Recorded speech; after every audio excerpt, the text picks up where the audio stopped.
할렐루야. 반갑습니다. 자, 우리가 지난주부터 로마서를 들어갔죠. 성경은 전부 중요하죠. 중요한데 그 중에서 우리가 각별히 로마서를 이제 중요시 여기는 것은 이 로마서가 모든 성경을 해석하는 데 도움을 줄 만한 아주 논리적인 성경이기 때문입니다. 여러분들이 로마서를 이해하지 못하면 성경을 오해할 수도 있습니다.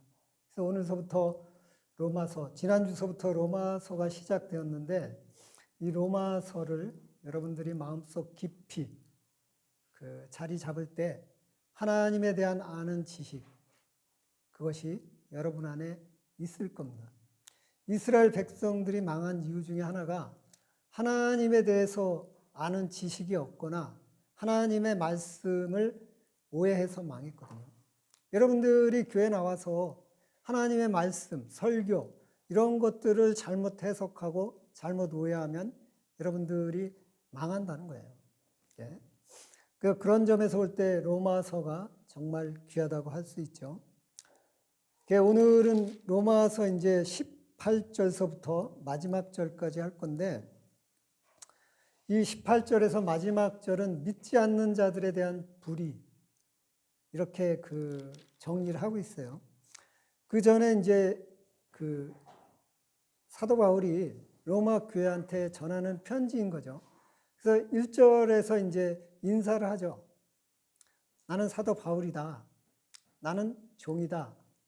나는 사도다. 나는 하나님의 사역자이다. 뭐 이런 식으로 로마 그리스도인들에게 인사를 하죠. 우리도 세상 사람들한테 인사할 때 나는 집사입니다. 나는 권사입니다. 이렇게 떳떳하게 인사할 줄 알아야 돼요. 근데 우리가 간혹은 집사, 심지어는 목사의 신분을 숨기고 싶어 할 때가 있죠. 왜? 윤리와 도덕적인 잣대가 들이대고 있기 때문에 내 자신이 좀 부족하면 숨기고 싶어 하죠. 근데 우리는 죽을 때까지 그걸 꼭 이루어야 돼요. 모든 사람, 이 세상 그 누구 앞에서도 나는 집사야, 나는 목사야 할 수 있는 그 성화 과정을 이루어 나가야 돼요. 지금은 내가 그렇게 못할지언정 내가 언젠가는 기필코 나는 하나님의 축복받은 자녀야, 사명자야 라고 이야기할 수 있어야 되는 거죠. 그러면서 사도 바울이 두 번째로 복음에 대해서 이야기합니다. 복음은 예수 그리스도인데 그분은 신성과 인성을 같이 가지고 태어나셨다. 그렇게 이제 사도 바울이 인사하면서 나는 로마 교회 가고 싶다. 근데 성령의 가로막힘으로 인해 가지 못한다. 그래서 내가 가고 싶은 목적은 두 가지이다. 너희들한테 은사와 너희들과 깊은 어떤 교제를 하고 싶다. 그러니까 내가 가서 설교도 하고 내가 가서 교육도 하고 내가 가서 찬양도 하고 내가 너희들과 같이 가서 기도도 하고 봉사도 하고 헌신도 하고 이렇게 예배도 드리고 이런 생활을 하고 싶다. 그 목적은 서로의 유익과 믿음이 견고해지기 때문이다. 그러니까 우리가 예배 드리고 서로 모여서 나누고 봉사하고 헌신하고 이런 모든 것은 서로의 유익입니다. 서로의 믿음을 견고하기 위해서 이런 거를 나누는 거죠. 그러면서 사도 바울은 내가 이 세상 모든 자에게 다 빚을 졌다.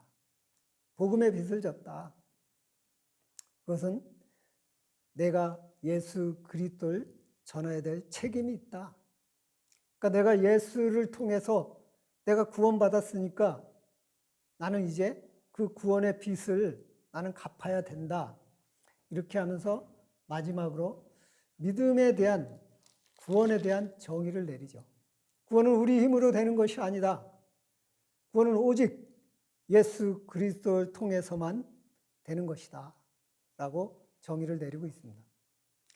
그러니까 우리는 우리의 공로나 우리의 의가 필요 없습니다. 오직 예수를 믿기만 하면 구원을 받는 겁니다. 세상 사람들은 이해할지 모르지만, 이해하지 못하지만 우리 믿는 사람들은 하나님께서 우리를 인도하시기 때문에 거기에 대한 믿음이 있습니다. 우리가 날마다 죄를 짓습니다. 날마다 예배를 드리지만 우린 계속해서 죄를 짓습니다. 그래도 내가 예수를 믿기 때문에 내가 새 생명을 얻었고 하나님의 자녀라는 확신이 여러분 안에 있어야 됩니다.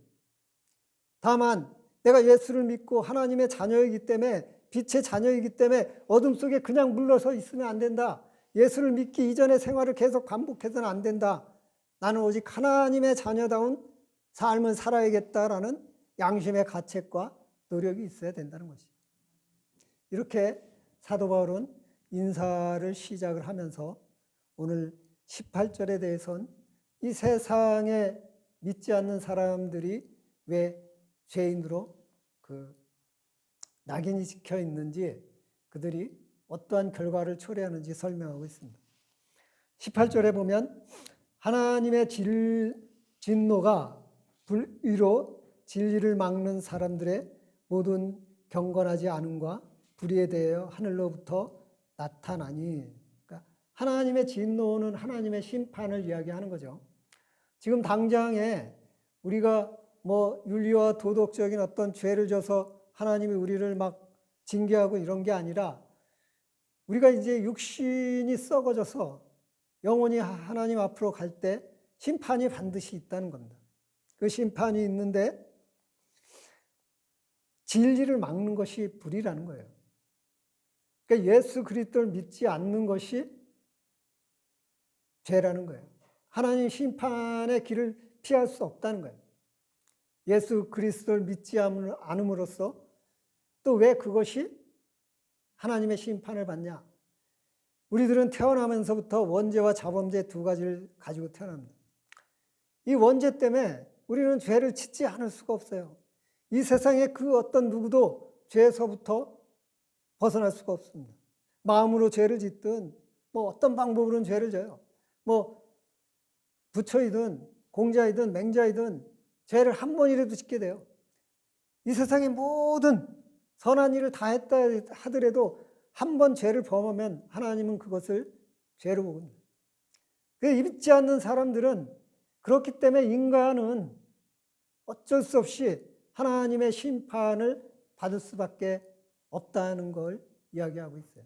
그러니까 예수를 믿지 않으면 그 누구도 하나님의 심판 앞에서 벗어날 수 없다는 것을 이야기하는 거죠. 그런데 19절에 이는 하나님을 알마는 것이 그들 속에 보임이라, 하나님께서 이를 그들에게 보이셨느니라 그래요. 그리고 20절은 창세로부터 그의 보이지 아니하는 것들 곧 그의 영원하신 능력과 신성이 그가 만드신 만물에 분명히 보여져 알려졌나니 그러므로 그들이 핑계하지 못할지니라.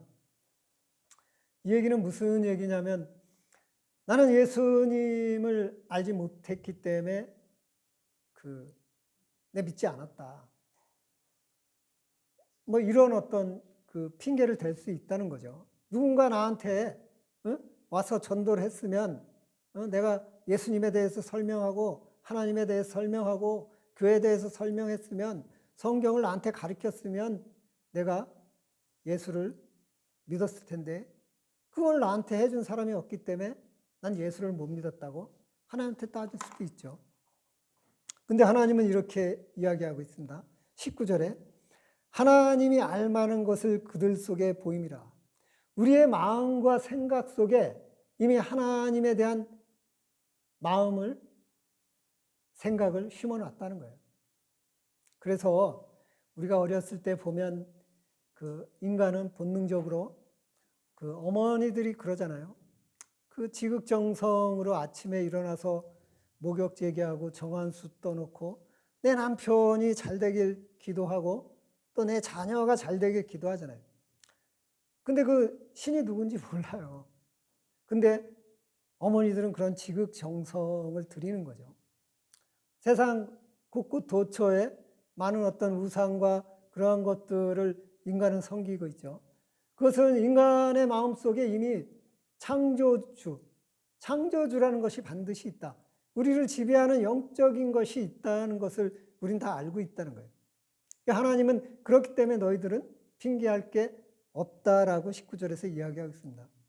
그리고 20절을 보면 창세로부터 그의 보이지 아니하는 것들 곧 그의 영원하신 능력과 신성이 그가 만드실 만물에 보여 알려졌나니. 우리가 자연을 통하여서 하나님의 존재 가치를 알 수 있다는 겁니다. 아무리 과학이 발달하고 문명이 발달한다고 해도 자연의 이치를 거스르지 못해요. 봄이 되면 땅에서 좋은 기운이 나서 씨를 뿌리고 하늘에선 적당한 비와 적당한 바람이 불어서 식물을 자라게 하죠. 이러한 어떤 자연적인 이치가 우연히 아니면 저절로 그렇지 않다는 걸 보여주는 거예요. 우리가 바닷물이 막 썰물과 민물이 생기는 건 달과 지구의 그 힘 작용 때문에 그래요. 그게 우연히 어떻게 그런 것들이 일어날까요? 태양과 지구가 있어서 그 태양의 에너지를 통해서 우리 사람들이 살 수 있어요. 너무 이런 지하실에만 있고 밖에 나가서 태양의 빛을 받지 못하면 우린 시들시들하다 병들게 되죠. 또 너무 밖에 나가서 또 태양빛을 쬐면 우리가 암에 걸릴 수도 있는 거죠. 이게 우리 눈엔 보이지 않지만 빨주노초 파남보해서 어떤 파장이 있고 그 파장에 에너지가 있는데 우리를 이롭게 하는 것도 있고 우리를 해롭게 하는 것도 있죠.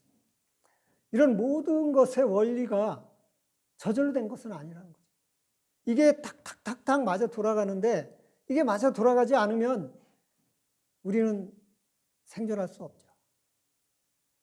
우리가 재난 영화가 가끔 나오는데 그 운석이 지구를 탁 덮쳐서 온 지구가 멸망에 이르게 되잖아요. 사실 우린 그런 위협 속에 살고 있잖아요. 예를 들어서 서울만한 운석이 지구에 떨어진다 그러면 지구는 바로 10시간 안에 불덩어리로 변합니다. 근데 우리는 그렇지 않잖아요. 우리는 그런 상황을 겪지 않잖아요. 다만 우리가 계속해서 하나님이 만든 자연과 환경을 파괴하기 때문에 우리의 삶이 황폐해지는 것이지 이 자연은 하나님이 만들어 놓은 이치에 의해서 돌아간다는 거예요. 우리가 먹이 사슬이 있기 때문에 우리가 건강해질 수 있죠. 저는 가끔 가다 보면 우리 교회에 거미들이 굉장히 많이 살아요. 그래서 이 정말 좋은 데구나, 공기 좋은 데구나. 요새 거미들 없어요. 왜냐면 막 살충제 뿌리고 뭐 뿌리고 해서 매연 있고 막 해가지고 이런 것들이 못 살거든요. 근데 저것은 우리 눈에 보일 때 단순히 요만한 거미지만 생태계를 이루어가는 거예요. 저것들이 사라진다 그러면 우리 인류는 점점 멸망할 수밖에 없어요. 여러분 벌꿀들이 이제 사라져 간다 그러잖아요. 벌꿀들이 이 지구상에 하나도 안 남으면 우리는 이제 곧 죽은 목숨인 거예요. 그렇듯이 어떤 먹이 사슬에 의해서 이 지구가 아주 잘 돌아간다는 거예요. 이런 게 우연이나 행운으로 될 수 없다고 성경은 이야기하고 있고 그 속에서 하나님의 창조하신 그것을 보라는 거죠. 그래서 우리는 핑계하지 말라는 거예요. 예. 그러면서 21절에 하나님을 알되 하나님을 영화롭게도 아니하며 감사하지도 아니하고 오히려 그 생각이 허망하여지고 미련한 마음이 어두워졌나니. 이런 것 외에도 하나님을 알되 교회들이 많잖아요. 성경이 전 세계 베스트셀러 1위잖아요. 여러분들이 나가서 복음을 증거하잖아요. 그들은 근데 못 들은 채 하잖아요.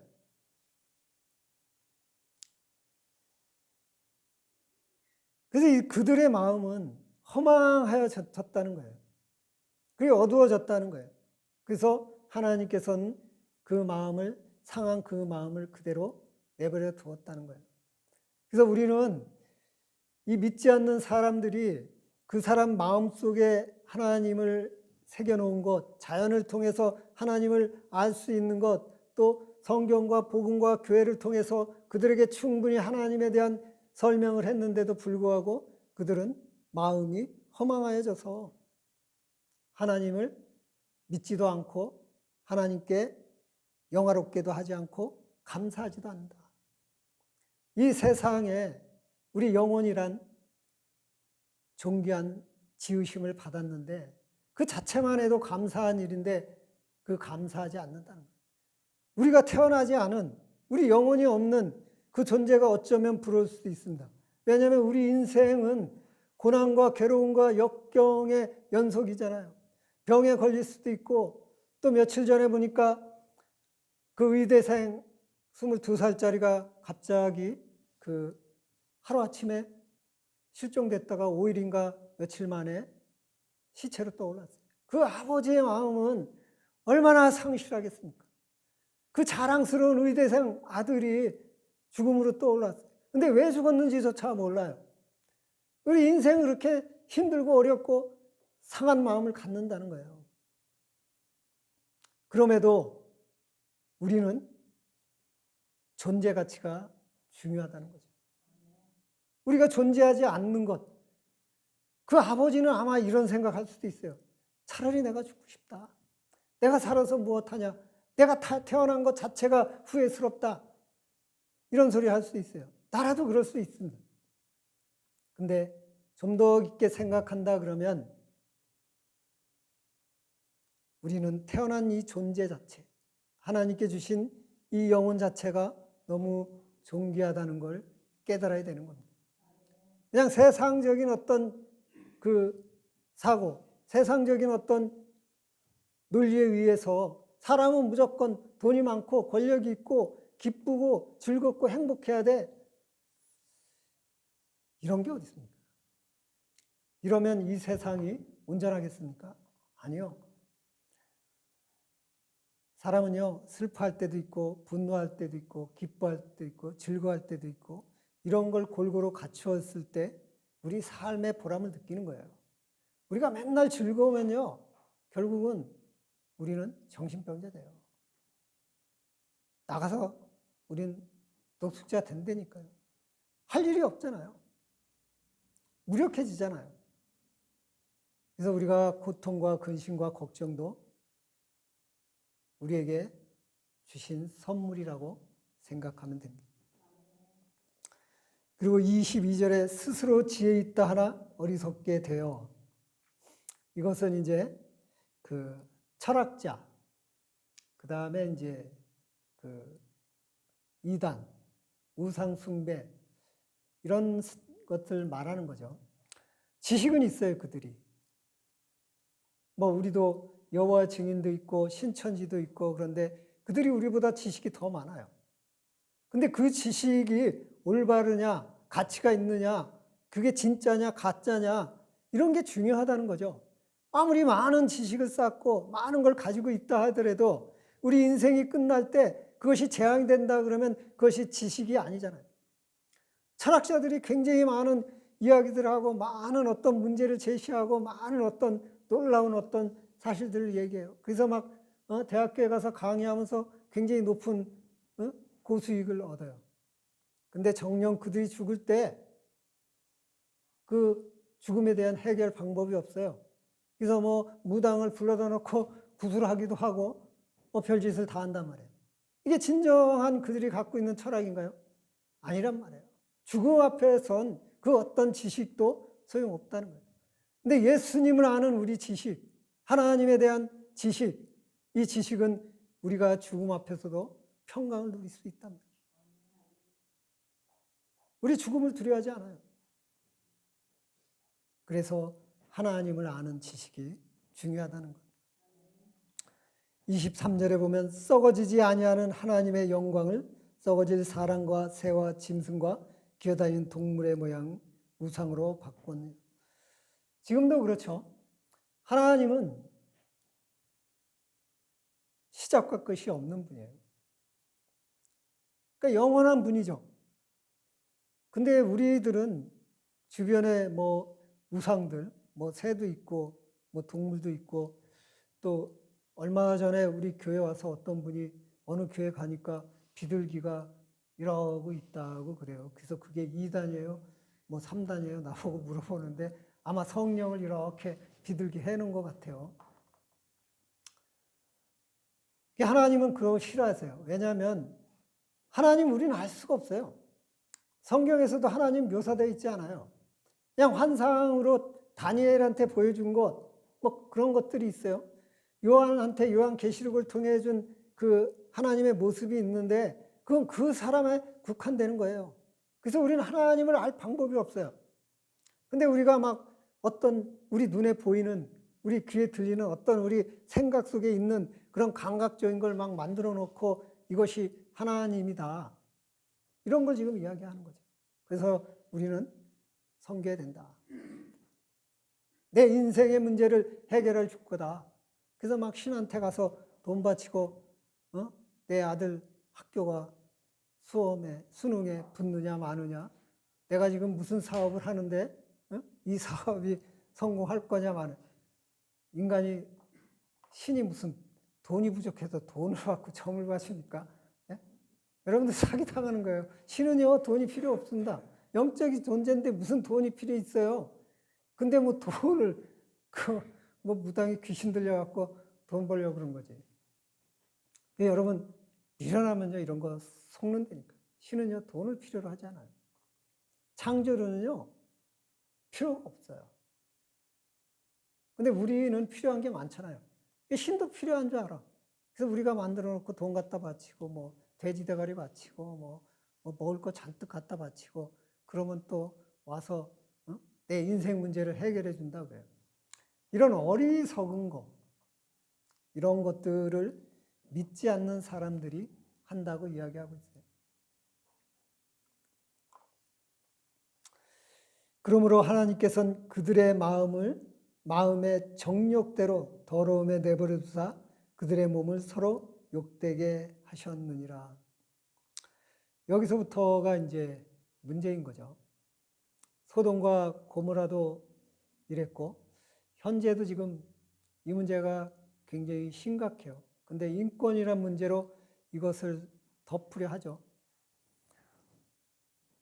이게 무슨 얘기냐면 26절에 보면 이 때문에 하나님께서 그들의 부끄러운 욕심에 내버려 두셨으니 곧 그들의 여자도 순리대로 쓸 것을 받고 영리로 쓰며 그와 같이 남자들도 순리대로 여자 쓰기를 버리고 서로 향하여 음욕이 불붙듯하며 남자가 남자와 더불어 부끄러운 일을 행하여 그들의 그릇 때문에 상당한 보응을 그들 자신이 받았느니라. 성전환 많이 하잖아요. 그런 거 많이 요새 하죠. 그래서 방송에 나와서 활동도 하고 지금 그런 거 얘기하는 거예요. 일단 첫 번째로 여러분이 진정한 지식인이라 그러면 세상의 순리를 알 거 아니에요. 여자와 남자가 결혼하면 열매가 뭐죠? 자녀 아니에요. 여자와 여자끼리 결혼하면 자녀가 생기나요? 남자와 남자끼리 결혼하면 자녀가 생기나요? 세상의 순리를 어긴 거잖아요. 그게 무슨 인격이에요? 그 인격 아니에요. 근데 우리 그리스도인들은 그들을 사랑해야 돼요. 왜? 그들에게 그것이 순리가 아니다. 그것은 죄다. 그러니까 너희들이 정신 차려라. 그래서 예수 그리스도를 믿어라. 윤리와 도덕이란 게 있다. 근데 요즘에는 포스트 모더니즘이라 그래가지고 옳고 그름이 사라졌어요. 그 대신 좋고 나쁨이 생겼어요. 내가 좋아하는 거는 무조건, 내가 싫은 거는 무조건 다 나쁜 거야. 그게 지금 정치도 그렇잖아요. 여기도 아마 그 정치로 두 부류가 있을 거예요. 그러면 그 정치 두 부류가 다 좋은 거예요. 근데 왜 그게 자꾸만 나쁜 길로 가느냐? 내가 좋으면 무조건 잘하는 거고 내가 싫으면 무조건 나쁘다고 하는 거예요. 그게 아니라 내가 바라보고 내가 그 추구하는 그 당이 옳은 건지 그른 건지 그걸 봐야죠. 그걸 보지 않고 내가 이 당이 좋으니까 옳든 그르든 상관없이 이게 지금 문제인 거예요. 순리를 어기는 거죠. 그래서 우리는 도덕과 윤리가 회복돼야 되는 거예요. 기독교에서는 예수를 믿었기 때문에 우리가 죽을 때까지 죄를 짓더라도 구원을 받지만 우리 안에 하나님이 계시기 때문에 성령님이 계시기 때문에 우리 양심에 가책을 주고 죄를 지적하고 윤리와 도덕 속에서 우리가 양심으로 사람을 위해서 인간을 위해서 영혼을 위해서 살게끔 이렇게 만들어졌거든요. 근데 이런 순리를 어기는 것은 이것은 무엇을 뜻하냐 그러면 죄가 가장 높은 단계에 올라갔을 때 이런 현상이 일어난다는 거예요.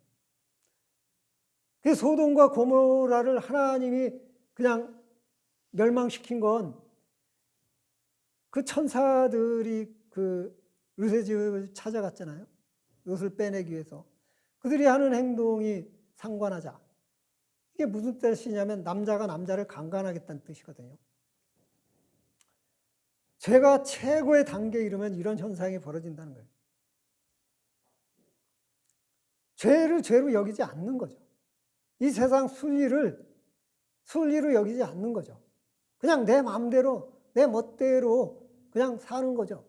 법과 원칙이 허물어져 있어요. 우리가 이제 박 집사님하고 하는 그 법인이라는 게 있는데 거기서 키움센터라는 걸 운영해요. 그게 뭐냐 그러면 그 이제 요즘에 부모님들이 이제 맞벌이를 하잖아요. 그럼 애들이 학교 갔다 오면 혼자 있기에는 그 교육 환경이 열악하죠. 그래서 정부에서 그 옛날에 그 박원순 시장이 만들어 놓은 키움센터라는 걸 통해서 그들을 몇 시간 동안 관리해 주는 걸 해요. 그래서 송파구에 이제 그 키움센터라는 게 하나가 있는데 거기는 센터장도 있고 교사도 있어요. 그분들은 그 뭐 유치원 경력이 어린이집 경력이 굉장히 오래돼야 그 자리에 갈 수 있는 조건이 되는 거예요. 근데 자꾸만 그런데 문제가 생기는 거예요. 인성적인 거죠. 인성의 문제가 자꾸 생겨요. 그래서 정말로 우리가 윤리와 도덕이 이제 너무 무너졌구나. 교회도 예수 그리스도를 믿고 구원받았으니까 이제 윤리와 도덕을 버리면 돼. 이런 거 아닌가요? 지금 교회가 세상으로부터 지탄받는 게 이런 거 아닌가요? 예수를 믿었으니까 내가 더 온전하게, 더 하나님의 자녀답게 살아야 되는 거 아닌가요? 오늘 이 페이지는 믿지 않는 사람에 대한 경고이지만 우리가 살펴봐야 될 점인 거예요. 예수를 믿으면 우리는 정말 하나님의 섭리에 돌아가는 이 세상의 순리에 따라 도덕과 윤리적인 삶을 선택하는 것이 성도의 도리인 거죠. 그래서 28절에 보면 또한 그들의 마음에 하나님 두기를 싫어하며 하나님께서는 그들의 상실한 마음대로 내버려 두사 합당하지 못한 일을 하게 하셨으니, 그러니까 여기서 하나님을 마음에 두기 싫어하며 이렇게 나와 있어요. 그러니까 세상 사람들, 믿지 않는 사람들이 우리가 다 사랑하고 그들을 전도의 대상으로 삼아야 되는 건 맞지만 그들 중에 일부는 전도의 대상이지만 일부는 하나님하고 원수지간이 있죠. 근데 우리는 판단할 수 없어요. 하나님만 아세요. 그래서 우리는 무조건 가서 전도해야 될 책임이 있는 거예요. 근데 그들 중에 영원히 죽을 때까지 하나님을 부인하는 사람이 있다는 거예요. 그 하나님은 미리 아시기 때문에 그들의 마음 속에 그 상실한 마음이죠. 상실한 마음. 그 굉장히 두려운 마음인 거예요. 천국에 대한 상실인 거예요. 새 생명에 대한 상실인 거예요. 그 마음을 그대로 둔다는 거예요. 그래서 그냥 제멋대로 살게, 지 하고 싶은 대로 살게, 우리는 성령의 인도하심, 하나님의 인도하심대로 살지만 그들은 그냥 자기 생각대로, 자기의 욕심대로, 자기의 눈에 보이는 안목의 정욕대로 그대로 살게 내버려 두었다는 겁니다. 그래서 그들의 세계는 어떤 식의 세계냐면 29, 30, 31절에 곧 모든 불의, 추악, 탐욕, 악의, 시기, 살인, 분쟁, 사기, 악독, 수근수근, 비방, 능욕, 교만, 자랑, 악을 도모하고 부모의 말을 거역하고 우매한 자여, 배약한 자여, 무정한 자여, 무자비한 자라. 이것들이 모두 하나님과 반대되는 거예요. 하나님의 선한 성품은 사랑, 희락, 화평, 오래 참음, 자비, 양성, 충성, 온유, 절제 뭐 이런 것들이 하나님이 성품이고 하나님이 우리에게 주시는 거예요. 성령님의 인도함을 받을 때는 우리는 이런 성품이 드러나요. 근데 우리가 이건 믿지 않는 사람이지만 믿는 사람에게도 사단의 공격이 있어요. 그래서 막 불안하고 초조하고 막 비방하고 막 악의가 가득하고 막 혈기 부리고 막 이러잖아요. 그때는 내가 악 공격을 받는구나. 그래서 잠시 생각을 멈추셔야 돼요. 잠시 마음을 내려놓고 조용히 차분하게 혼자 앉아서 좀 산책을 하든지 산을 걷든지 여행을 떠나든지 해서 그 마음을 내려놔야 돼요. 일단 내려놓고 돌이켜 생각해 보면 다 내 마음속에 문제가 있는 거예요.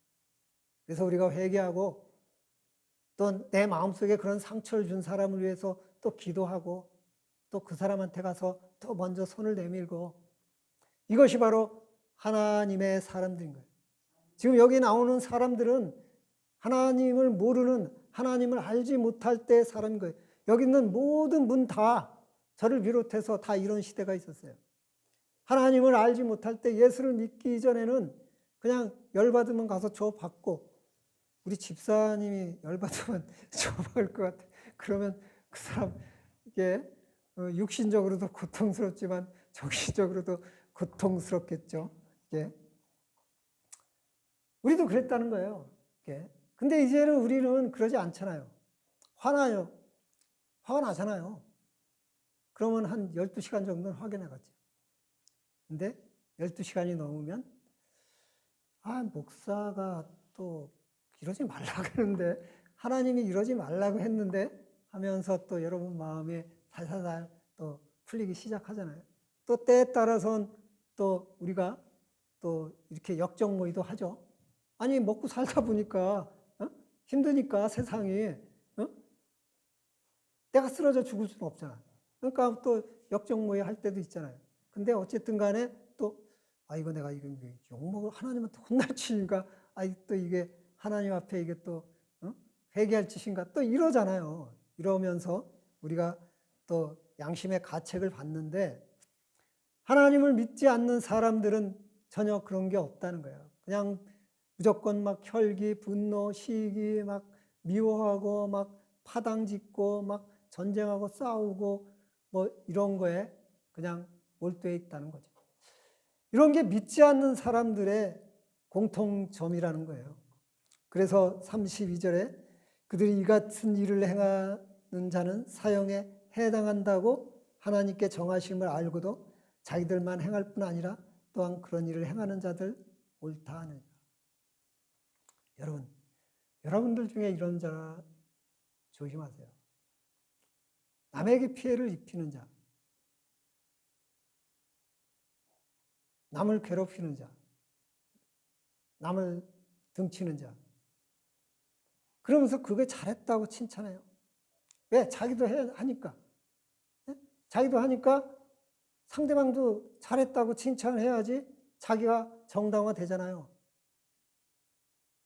지금 이걸 이야기하는 거예요. 오늘 32절 말씀은. 근데 그들도 이것은 사형에 해당된다. 하나님 앞에 가면 죽음에 해당된다는 걸 알면서도 그것을 한다는 거예요. 여러분 주위에 그런 사람이 있으면 여러분이 그들을 바꿀 수 있다면 바꾸시고 바꿀 수 없다 그러면 피하세요. 여러분들도 같이 있다가 물들 수가 있어요. 그래서 오늘 이 하나님 말씀이 이런 자들이 다 지옥 간다는 건 아니에요. 하나님을 믿지 않는 사람들의 모습이 이런 모습이다. 이런 모습을 한 사람들도조차 우리가 전도해야 될 대상인 겁니다. 이런 소리 했다 그래서 이런 자는 저 다 때려 죽여야 되고 이 세상에서 없어져야 되니까 그냥 이러고 다니라는 그런 게 아니에요. 이 믿는 자들이 이런 행동, 믿지 않는 자들이 이런 행동을 하는데 그 사람들에게도 우리가 복음을 전해야 될 의무가 있다, 책임이 있다. 이런 걸 지금 얘기하는 거예요. 근데 이 말씀을 오해하면 이런 사람은 나하고 틀린 사람이고 저 사람 저주받은 사람이니까 내가 근처에 가면 안 되고 이거는 내 의무와 책임을 저버리는 거예요. 오히려 그런 사람들한테 내가 가서 그런 사람한테 가면 예수님처럼 내가 갈기갈기 찔리고 내가 못 박히고 상처 있겠죠. 그렇지만 그 사람들에게도 복음을 전해야 되겠죠. 하나님께서 그 사람을 인도하실지 아니면 버리실진 그건 하나님의 몫이지 우리의 몫은 아니에요. 우리는 가서 전하기만 돼요. 저와 여러분이 이러한 어떤 하나님이 주신 은혜와 성품을 가지고 신앙생활하길 간절히 기원합니다. 기도하겠습니다.